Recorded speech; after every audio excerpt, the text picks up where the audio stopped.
Ladies and gentlemen, welcome to the event of the evening. In the red corner, we have the football analyst with sharp insights and expert analysis, Edward Kalantarian. And in the blue corner, please welcome the brilliant and passionate football expert, Armen Karamyan.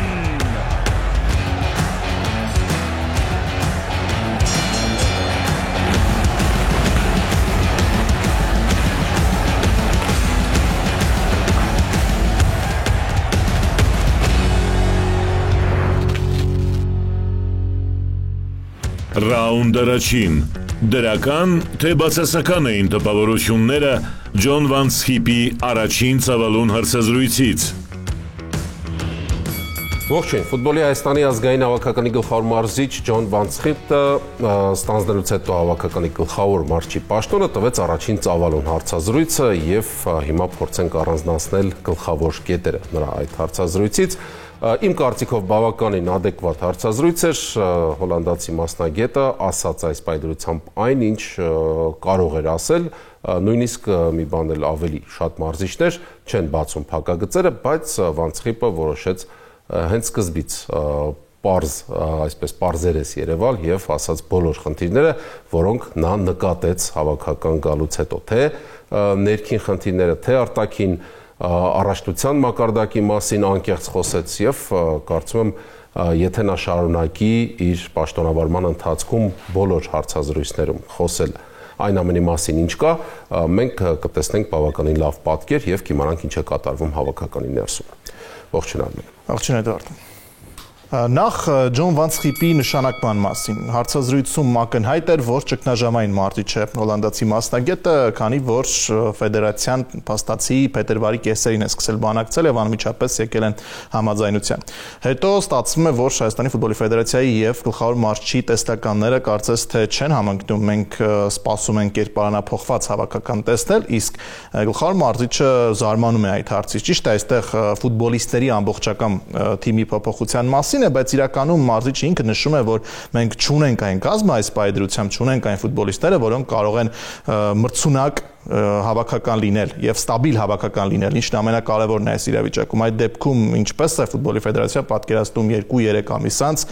լիովին այլ հավաքական տեսնել եւ դրան զուգահեռ մարզիչը բավականին հետաքրքիր էր իրականում հարցազրույցը, բայց կային կետեր, որոնց իհարկե պետք է անդրադառնալ եւ մենք դա կանենք հիմա։ Այո, հենց դրանից առաջարկում սկսենք միակ կետը հարցազրույցում, որտեղ կարելի ասել Վանցխիպը մի փոքր իրեն հակասեց, հենց խնդիրներն են, որոնք դրվել են հավաքականի առջև։ Սկզբում իր կարծիքը արտահայտեց, ասաց, որ պետք է մարտունակ լինենք այդ խմբում, որտեղ ակնհայտ ֆավորիտը Պորտուգալիայի հավաքականն է, բնականաբար խոսում ենք աշխարհի առաջնության ընտրական մրցաշարի մասին, ընկերական խաղերը առանձին պատմություն է։ Եվ դրանից հետո ասաց, որ եւ մարտունակ թիմ եւ պայքարենք աշխարհի առաջնության այ ամենաշատը ինձ դուր չեկավ հենց դա, որովհետեւ հերթական մարզիչը պարզ ակնհայտ չընդգծեց, որ մեր հավաքական դեռ պատրաստ չէ աշխարհի առաջնության եզրափակիչ փուլ դուրս գալու։ Մնացած բոլոր կետերում ես մարզչին ասելիք խոշոր հաշվով չունեմ։ Խնդիրն այն է, որ մարզիչն ասում է մենք պետք է դառնանք մրցունակ, պետք է կայունանանք եւ եթե դու կայունանում ես ու դառնում ես մրցունակ, բնականաբար պետք է պայքարես, այստեղ պատճառահետևանքային կապ են ընդհանրապես։ Ինչ կապ ունի մեկը մյուսի հետ։ Եթե դու մրցունակ ես ու կայուն ես, ուրեմն բնականաբար պետք է պայքարես։ Ու հնարավորություն պետք է ունենաս։ Ում հետ համեմատ հիմա Իռլանդիայի, Հունգարիայի հետ փորձենք մրցունակ լինել, այսինքն երեսով գետնին չհարվածենք։ Իրականում այո, ոչ մի մարզիչ չի ասի, ընդունելով հավաքականի գլխավոր մարզչի ղեկը, մենք չենք կարող իհարկե եթե Սան Մարինոն Մարտանջես։ Այս առումով այ կարելի է հասկանալ, որ միանգամից չուզեց գալ մի երկիր եւ ասել, որ դուք գիտեք այնքան թույլ եք, ինչ եք ինձնից ուզում, ուղղակի քողարկեց, պոլիտկորեկտ գտնվեց եւ քաղաքակիրթ ձևով բացատրեց, որ մենք ինչ որ բան պետք է փորձենք անել։ Ես նորից ընդգծեմ իմ տեսանկյունը պայքարելու մասին շատ վաղ է խոսել, առավել եւս այն վիճակում, որում գտնվում է մեր հավաքականը, ավելի լավ է փորձել կայունացնել խաղը եւ շատ լավ միտք առանձնացրիր, եթե մենք դիմել ենք ըստ էության ճգնաժամային մասնագետի, որը գալիս է ճգնաժամից հանելու, ինչպես նա Ամստերդամի Այաքսում արեց, ինչպես Հունաստանի հավաքականին փորձեց անել, իսկ Հունաստանի հավաքականը վաղուց այն մակարդակին չէր, որ սպասում են այդ երկրում, որ Եվրոպայի առաջին ամենայն դեպս փորձեց հիմա մեզ մոտ է։ Իսկ չկա տպավորություն արդյոք, որ ավելի ճիշտ չհամոզվեցինք մենք նրանում, որ Վանցխիպին առաջարկը արվել է որպես վերջին տարբերակ կամ 99%-ով վստահ եմ, որովհետև Մարտիչը բաց ասաց, որ փետրվարի կեսերին է նա առաջարկ ստացել եւ եթե չեմ սխալվում, փետրվարի 19-20 այդ կողմեր հայտարարվեց մարշի նշանակման մասին, ստացել է առաջարկ ու անմիջապես ընդունել, խոսեց նրա մասին, որ դադար էր վերցրել իր կարիերայում, բայց զգաց, որ պետք է վերադառնալ։ Ու երևի թե այստեղ պետք է խոսել նաև նրա մասին, որ մենք անընդհատ խոսում ենք Վանցխիպի արտաբերած մտքերի եւ Հայաստանի ֆուտբոլի ֆեդերացիայի ղեկավարության արտաբերած մտքերի մասին։ Ու եթե նրանց մտքերը չեն համընկնում, բայց նրանք միասին հայտարարություն են անում, այստեղ ինչ է դուրս գալիս, որ դու նշում ես պետք է կայունանալ, չէ, չմտածել աշխարհի առաջին եզրափակիչ փուլ դուրս գալու համար, իսկ երկրպագուները պահանջում են ավելի մարտունակ հավաքական։ Հիմա այս պարագայում պետք է կայունանալ, շարունակի ֆեդերացիան աշխատել, թե պետք է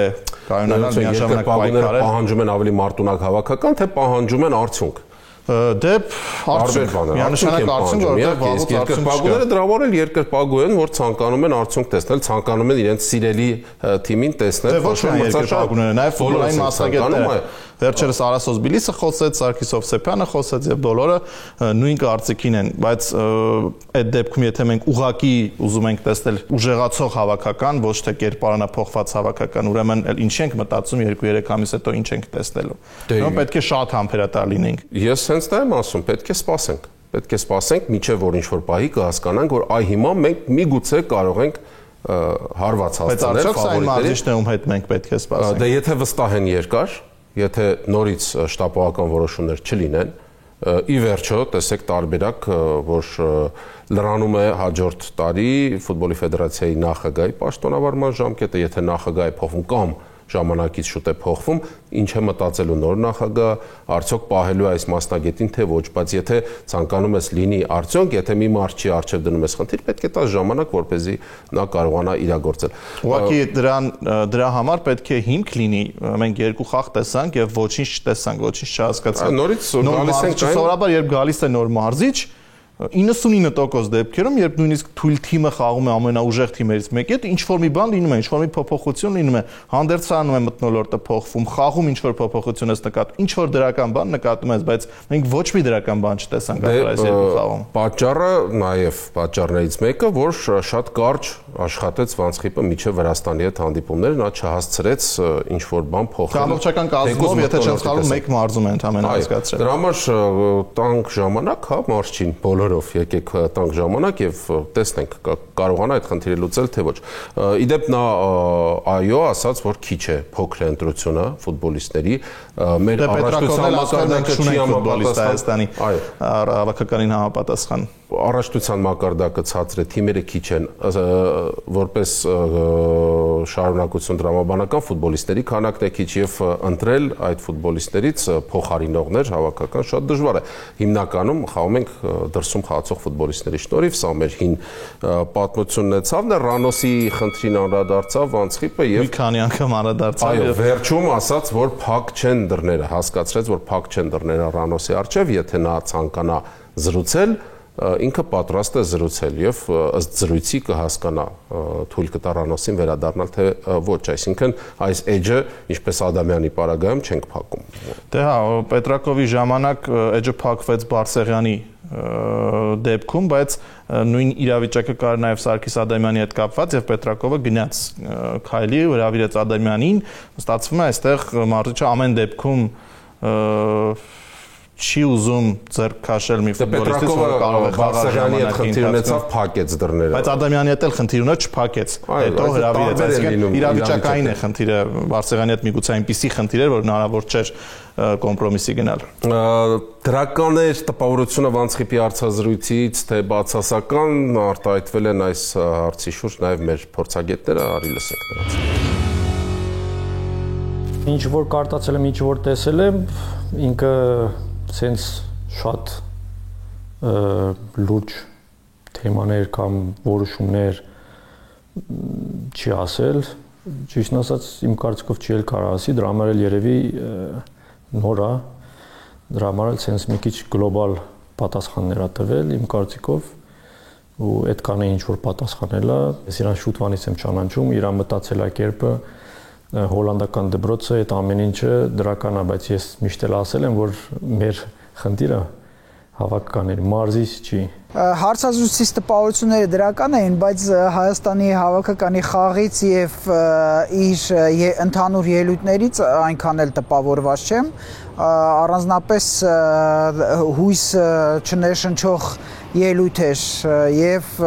ես նաեւ այն որոշակիորեն ոչ իրատեսական եմ համարում, քանի որ չեմ պատկերացնում, թե առաջիկա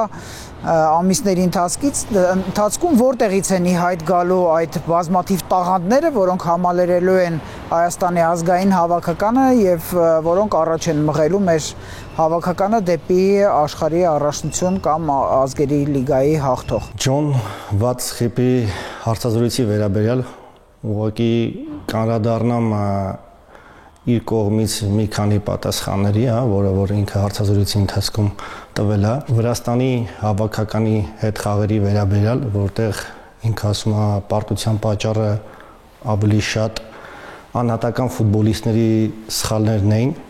որի հետ համաձայն չեմ ես։ Հնարավոր է նա ավելի կարճ ժամանակ ուներ պատրաստվելու ավելի լավ ճանաչելու մեր ֆուտբոլիստներին։ Իսկ այդ մտքի հետ համաձայն չեմ, որ ավելի շատ պարտության պատճառն էր ֆուտբոլիստների անհատական սխալները։ Չգնահատենք դրական թե բացասական։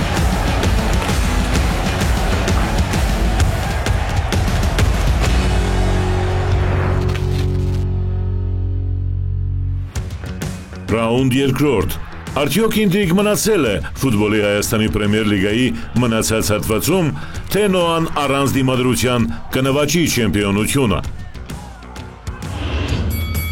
Հանգստյան օրերին կայացավ ֆուտբոլի Հայաստանի Պրեմիեր լիգայի 24-րդ տուրը։ Պայքարը շատ թեժ էր, կարելի ասել բոլոր խաղերում, բացառությամբ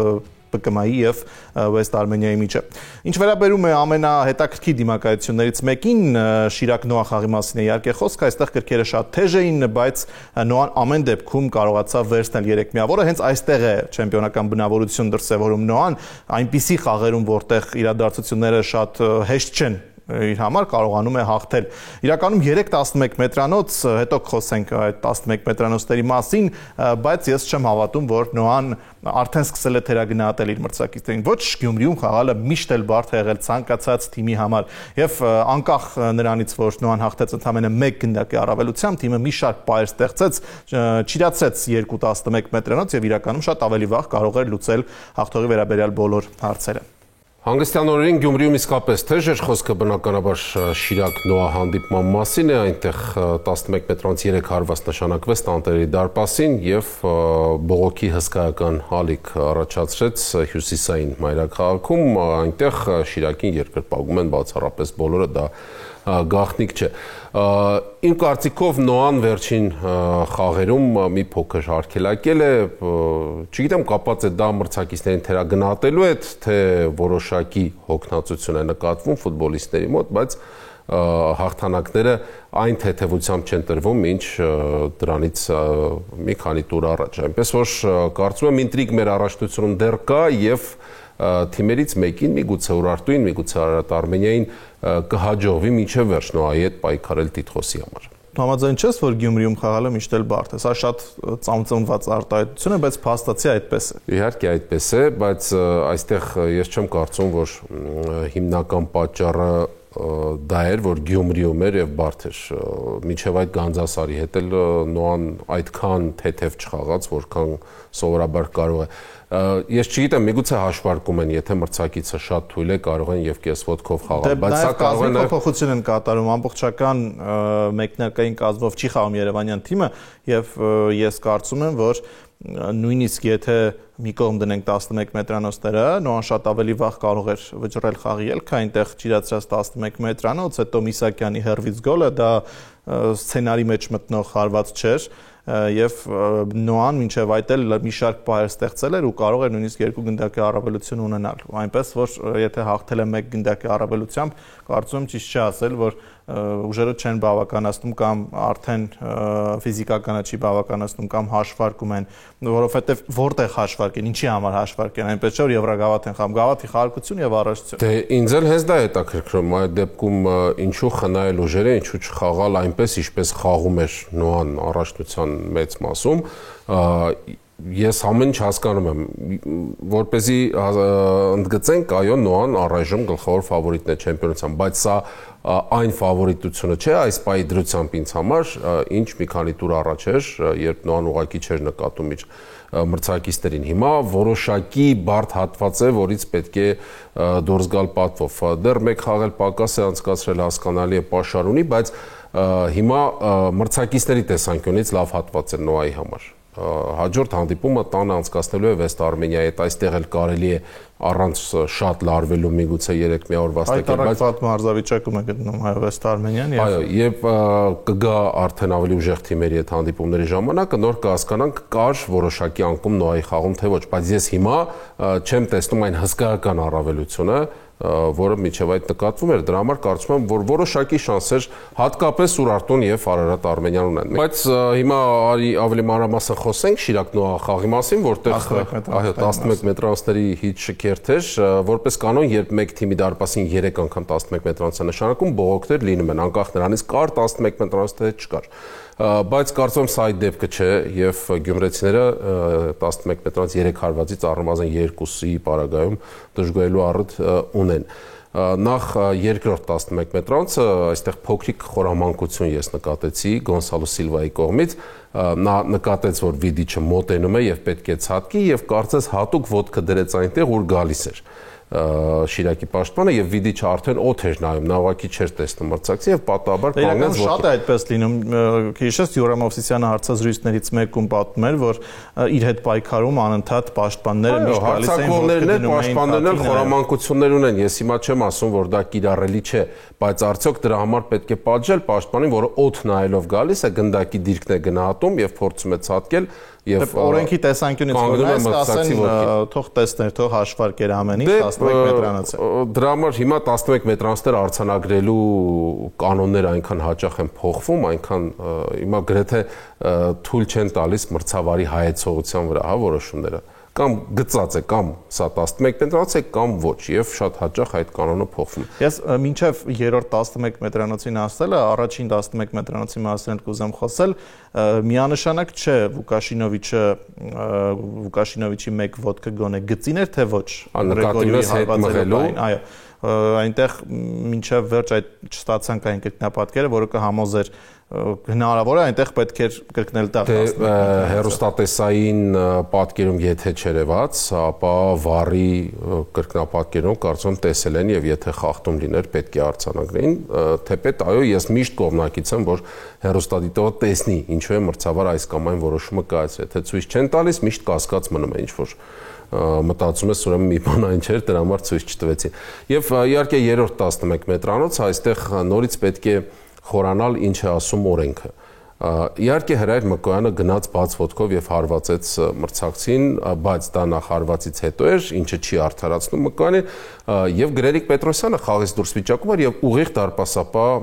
Վուկաշինովիչի տեսադաշտը փակել էր։ Հիմա այստեղ որն է առաջնայինը, խաղից դուրսը պետք է որպես առաջին խախտում արձանագրել թե Մկոյանի հարվածը մրցակցի ոտքին։ Եթե մրցավարները այդքան քննարկել հետո որոշեցին որ նա դարպասապահի տեսադաշտը, անկախ նրանից գնդակը հայտնվել է դարպասում թե ոչ ու խախտում է եղել, այստեղ պետք է մտածել 11 վետրանոցի մասին, կարծում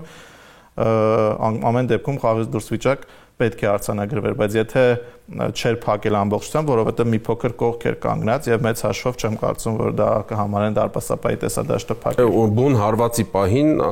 դիմացն էր դարպասապահը, հետո մի փոքր աճ գնաց եւ փորձեց գլխով ավելացնել, վրիպեց եւ դրանից հետո մրցավար արդեն որոշեց, որ եղել է հարված։ Չգիտեմ, սրանք արդեն մրցավարական նրբություններ են, մասնագետները երևի ավելի լավ կբացատրեն, ինչու այդպիսի որոշում Սարգիս Խաչատրյան կայացրեց, բայց Գյումրիում իհարկե դժգոհության հսկայական ալիք բարձրացավ, կար շանս առաջատարին չպարտվելու առնվազն, այն էլ այդպիսի շքեղ գոլից հետո Ռաֆիկ Միսակյանի, բայց Նոան վերցրեց իրեն։ Իդեպ չեմպիոնական հավակնություններ ունեցող թիմերը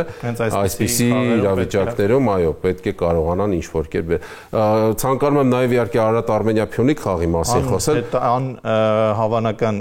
քամբեք էր։ Ինձ համար այդքան անհավանական չէր օրինակ, որովհետև անգամ երբ 2-0 էր, ես հավատում էի, որ Արարատ Արմենիան կվերադառնա, որովհետև Փյունիկը չի տպավորում հիմա։ Երկրորդ խաղակեսը եթե սկսեր Փյունիկը 2 գնդակի առավելությամբ, կարծում եմ կարողանար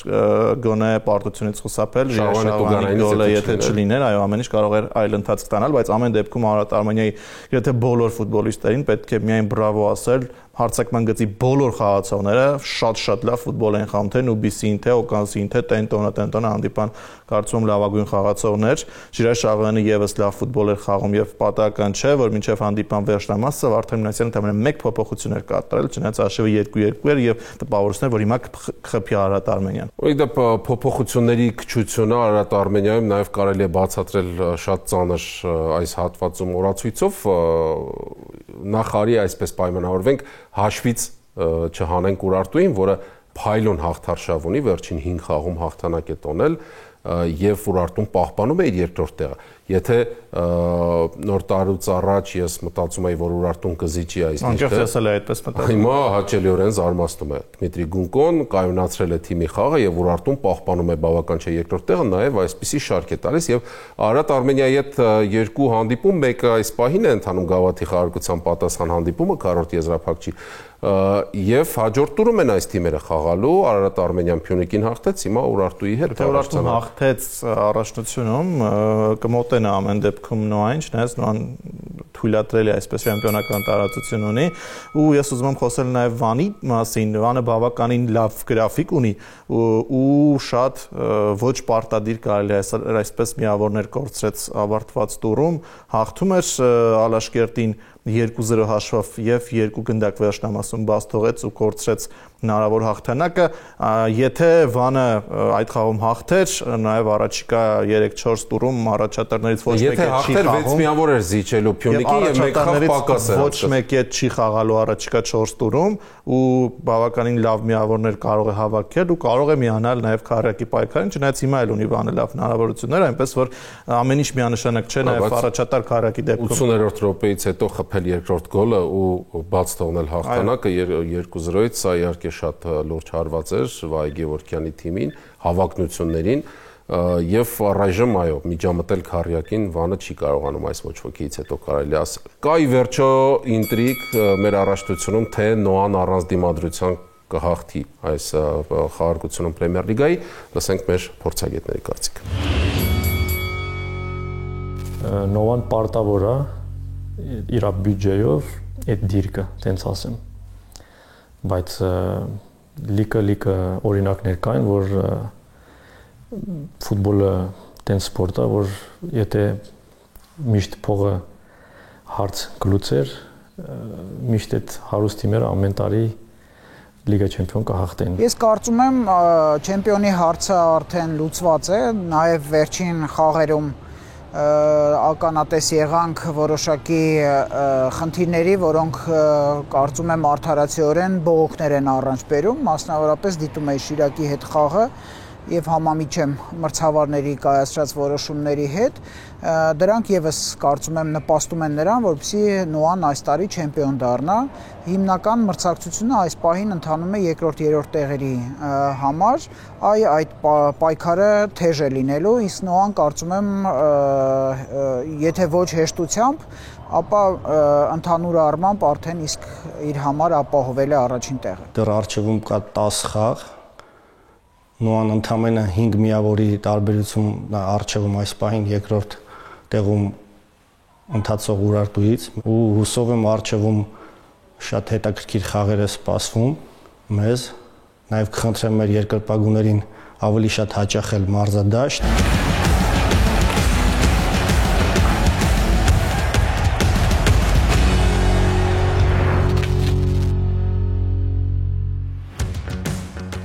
Ռաունդ 3. Կհաջողվի Կրասնոդարին առաջին անգամ պատմության մեջ դառնալ ֆուտբոլի Ռուսաստանի չեմպիոն, թե Զենիթը կամ Սպարտակը կզրկեն նրան այդ հնարավորությունից։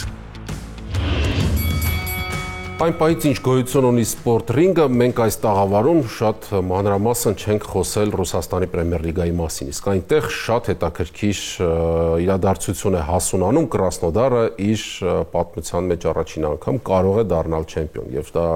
մեզ համար շատ ավելի հաճելի կլինի, հաշվի առնելով, որ այդ թիմի ավագը առաջատար Էդուարդ Սպերցյանն է եւ նա վերադարձը նշանավորեց փայլուն գոլով, գոլային փոխանցմամբ, Կրասնոդարը ավելի քան երբևէ մոտ է առաջին չեմպիոնությանը եւ կարծում եմ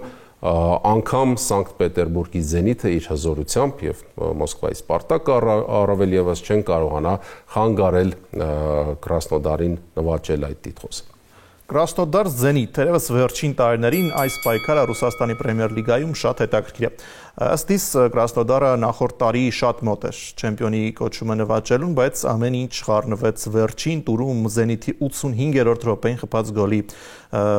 Երևի թե Կրասնոդարի համար այս իրավիճակում պետք է ասել հետևանքով։ Այս տարի ճիշտ է Կրասնոդարն այս պայն ունի 3 միավորի առավելություն, բայց կարծում եմ Զենիթը իր 100-ամյակի տարեդարձը 100-ամյակի տարեդարձը կցանկանա նշանավորել Ռուսաստանի Պրեմիեր լիգայում հերթական հաղթանակով։ Զենիթը կազմի խորությամբ թերևս այս պահին կարծում եմ ավելի լավ հնարավորություններ ունի եւ չնայած դեռ հանդիպում կա Կրասնոդարի ու Զենիթի միջև, Կրասնոդարը շատ է ոչ ոքիներ խաղում եւ կորցնում բավականին թանկարժեք միավորներ։ Ամեն դեպքում, չնայած այս պահի իրողությանը, կարծում եմ Զենիթը ավելի լավ հնարավորություններ ունի։ Այնինչ ասացիր, ինձ համար նույնպես կլիներ թույլատրելի միտք, կարծիք, եթե Զենիթը նոր տարուց առաջ, դադարից առաջ նույնպես այդքան միավորներ չկորցներ։ Եթե Զենիթը օգտվեր Կրասնոդարի անընդհատ ցայտակումներից եւ առաջ անցներ մինչեւ դադարը, ես այո նույնպես կմտածեի, որ հերթական անգամ Զենիթն է հաղթելու, բայց 100-ամյակն է հասկանալի է, ցանկանում են հաղթել, հասկանալի է, բայց դա չի նշանակում, որ մրցակիցները այդքան հեշտ թույլ են տալ։ Ես այս պահին կարող եմ ասել Սպարտակը դուրս մնում է մրցավազքից, թեև Սպարտակը միակն էր, որ օգտվեց Զենիթի եւ Կրասնոդարի ցայտակումներից եւ մոտեցավ, դարձավ 3 թիմի պայքար, այնտեղ էլի թիմեր կան, որ մոտ են, Դինամոն, ԲԿՄ-ն մոտ են, բայց նրանց չեմպիոնության հավակնորդ երևի պետք չէ համարել։ Կրասնոդար, Զենիթ, այսպիսով այս երկուսին եթե ընդգծում ենք, Կրասնոդարը միգուցե ֆուտբոլիստների ընտրությունը ինչով է հաշվում, եթե արժեքներով խաղացողների ստացած աշխատավարձերով, այո, զիջում են, արժեքով, այո, ստացած աշխատավարձով ոչ, իրականում Կրասնոդարը, այսինքն Կրասնոդարում ստանում են այնքան, որքան Զենիթում ֆուտբոլիստները։ Չէ, արժեքով ֆուտբոլիստների գերազանցում է Զենիթը, դա նկատի ունեմ։ Մի քանի տարվա լավ չասենք, 17 տարվա թիմ է Կրասնոդարը եւ այս ընթացքում հասցրել է դառնալ թե գավաթակիր թե արծաթե մեդալակիր, բրոնզե մեդալակիր, արծաթե մեդալակիր դարձել բրոնզե մեդալակիր ու ամենամոտը նախորդ տարի էր։ Երևում է, որ այդ չեմպիոնական դնթն չունի առայժմ Կրասնոդարը։ Ճիշտ է, ունենալու համար պետք է նախ չեմպիոն դառնալ, առանց դառնալու հնարավոր չէ ձեռք բերել, իսկ Զենիթը առաջնության վերջում մշտապես կայունանում է։ Դա դրանից չունի, որովհետև չի դարձել, բայց փորձ, այո, համաձայն եմ, Զենիթը շատ ավելի մեծ փորձ ունի այսպիսի պայքարում, ինչը ապացուցվեց նաև անցած տարի։ Այո, եւ մեկ պարտություն ունի Կրասնոդարը, Զենիթը 4 խաղում է պարտվել այս մրցաշրջանում, բայց պարտվել է խաղերում, որտեղ ինչ-որտեղ պարտավոր էր հաղթել, երբ այդ խաղերը նայում ես, հասկանում ես, որ շատ անիմաստ միավորներ է հաճախ կորցնում Զենիթը, նաև Կրասնոդարը։ Կայունության որոշակի խնդիր Կրասնոդարն ունեցավ, բայց ես նորից եմ ընդգծում, Զենիթը եւս այդ խնդիրը ունի եւ Զենիթը այնպես չէ, որ բոլոր խաղերում, ինչպես նախորդ տարիներին էր, ուներ երաշխավորած 3 միավորը։ Դուրս էր գալիս հանգիստ հաղթում էր իր մրցակիցներին։ Հիմա այդպես չէ։ Հիմա Զենիթը լուրջ խնդիրների անգամ միջին թիմերի հետ խաղերում բախվում է եւ սա Կրասնոդարի շանսն է, եթե ոչ այսպիսի պարագայում, ապա այս իրավիճակը Կրասնոդարի ինչ որ առումով ինձ հիշեցնում է մեր հուլիսի պատմությունը, որը երկար ժամանակ բրոնզե մեդալակիր էր, հետո արծաթ, գավաթում հաջողություն եւ վերջը 2012-ի, եթե չեմ սխալվում, դարձավ Հայաստանի չեմպիոն, Կրասնոդարն էլ այս ճանապարհով գնում է եւ շատ ուրախալի կլինի Սերգեյ Գալիցկին, որ վայելի մեկ չեմպիոնություն, որովհետև այնքան մեծ աշխատանք է կատարել, տես դու ասում ես 100-ամյակ Թեսենիթի եւ պետք է այստեղ Գալիցկին է պետք նվեր անել եւ ես այս միտքը մեկ անգամ արտահայտել եմ։ Ամենալավ առողջությունը չունի այս բանին։ Այս միտքը մեկ անգամ արտահայտել եմ, ես կարծում եմ Էդուարդ Սպերցյանը հատուկ մնաց Կրասնոդարում, որ գոնե մեկ անգամ դառնա չեմպիոն, նոր հեռանա եւ սա իսկական պահն է։ Սրանից ավելի սպասել պետք չէ եւ հիմա ժամանակն է դառնալու չեմպիոն։ Կարծում եմ ամեն ինչ կգնա նրան, որ այս թիմերի միջև դիմակայության երկրորդ երկու տուր հետո, եթե չեմ սխալվում, հանդիպելու են Սանկտ Պետերբուրգում, իսկ առաջին շրջանում Կրասնոդարը հաղթեց 2-0։ Բայց դրանից առաջ 13 խաղ չէր հաղթել Կրասնոդարը Զենիթին, այնպես որ այս պահին փաստերը խոսում են Կրասնոդարի մասին, Կրասնոդարի հնարավոր հաջողության մասին, բայց ամեն դեպքում ամենայն հարգանքով ինչքան էլ ես ցանկանամ, որ Կրասնոդարը հաղթի այս մրցաշրջանում եւ Սպերցյանը բարձրացնի գավաթը, կարծում եմ Զենիթը ի վերջո վերջին հատվածում կարողանա շրջանցել։ Հաջորդ տուր հեռու չգնանք, հաջորդ տուրում Կրասնոդարը կրկին տանն է խաղում է Ակրոնի հետ, իսկ Զենիթը բարդ ուղևորություն ունի Մոսկվա, Լոկոմոտիվի հետ է խաղում, որը ծանր պարտություն կրեց Այդպիսի պարտությունից հետո իհարկե երկաթուղայինները պետք է ինչ-որ բան անեն երկրպագուների համար հաղթել է Զենիթին մի քանի տուր առաջ։ Եվ Ակրոնում խաղում է չմոռանանքով, բոլոր ժամանակների լավագույն ռմբարկուն, բայց դա իհարկե Ռուսաստանի առաջնություն։ Իհարկե, Ռուսաստանի առաջնություն։ Կրասնոդարը երկրորդ անմեջ տնային խաղում կարող է ամրապնդել առաջատարությունը, եթե հանկարծ Զենիթը միավորներ կորցնի Լոկոմոտիվի հետ արտագնախաղում, ինչը անհավանական չէ, նա իր Տիկնիզյանը կփորձի օգնել Սպերցյանին այս հարցում եւ Սևիկյանը իհարկե Սևիկյանի հետ միասին Տիկնիզյանը Սևիկյանը կարող են Սպերցյանին լավ նվեր մատուցել եւ նրա թիմակիցները եթե կորցնի Զենիթը միավորներ իսկ Կրասնոդարը հաղթի Ակրոնին տարբերությունը ավելի մեծանա կարծեմ այս իրավիճակում արդեն ուղղակի իրավունք չի ունենա Կրասնոդարը իրավունք չի ունենա բայց միանշանակ հնարավոր չէ ասել որ Կրասնոդարը չեմպիոն է էլի Դե միանշանակ ոչինչ հնարավոր չի ասել, բայց ես կարծում եմ ամեն դեպքում դառը փորձը, որ նախորդ մրցաշրջանում ապրեց Կրասնոդարը, ավելի ամուր դարձրեց այս թիմին եւ Կրասնոդարը ցույց է տալիս, որ չի հուսահատվել, չի կոտրվել այդ անհաջողությունից հետո եւ շարունակում է սլանալ առաջ։ Նախորդ տարվա տեսանկյունից եթե նայենք, կարծում եմ ավելի դառներ Դինամոյի փորձը, վերջին տուրում ուղղակի ոչ ոքով դառնում է Ռուսաստանի չեմպիոն, բայց ուղղակի անհավանական էր 3 ստադիոնում էր վճռում չեմպիոնության հարցը։ Զենիթն էլ խփեց 85-րդ րոպեին իրականում ես չեմ հիշում նման դեպք, երբ 3 թիմ միաժամանակ պայքարի ու րոպեների ընթացքում Մարուսակը օրինակ լավ համեմատություն առաջացավ, նույն Դինամոն, հա,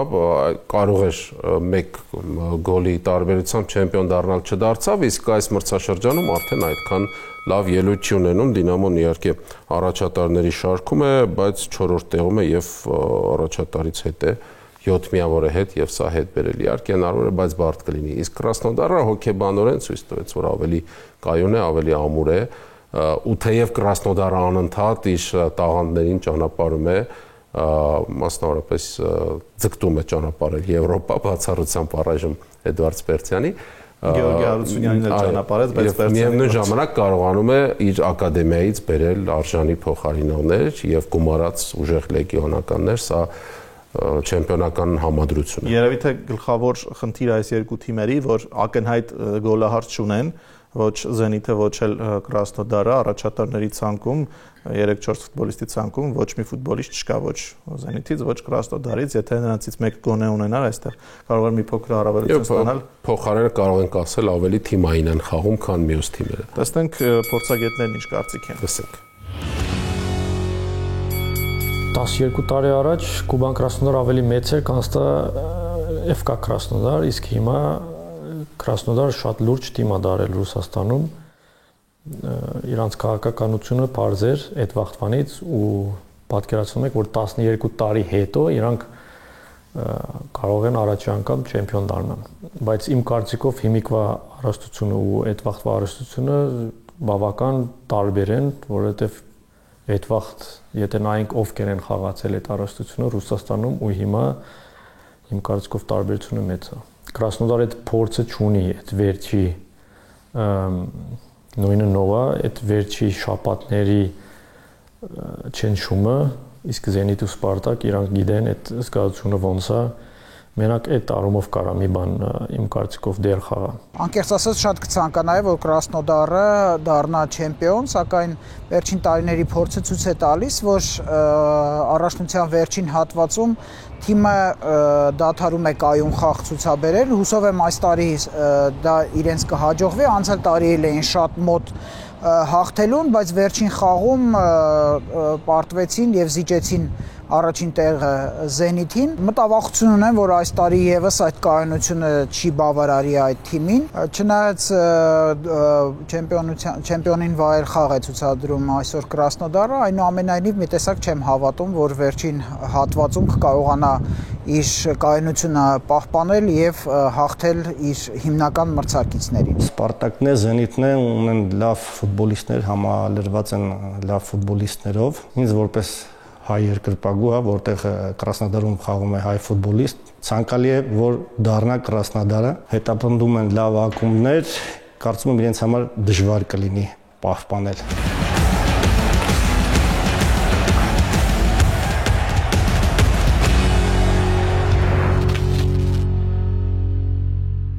Մենք սպասենք Ջոն Վանցխիփ Հայաստանի հավաքական համագործակցության արդյունքներին, Հայաստանի առաջնությունում ակնկալենք շատ թեժ պայքար, իսկ Ռուսաստանի առաջնությունում ամեն դեպքում թողախտի Կրասնոդարը։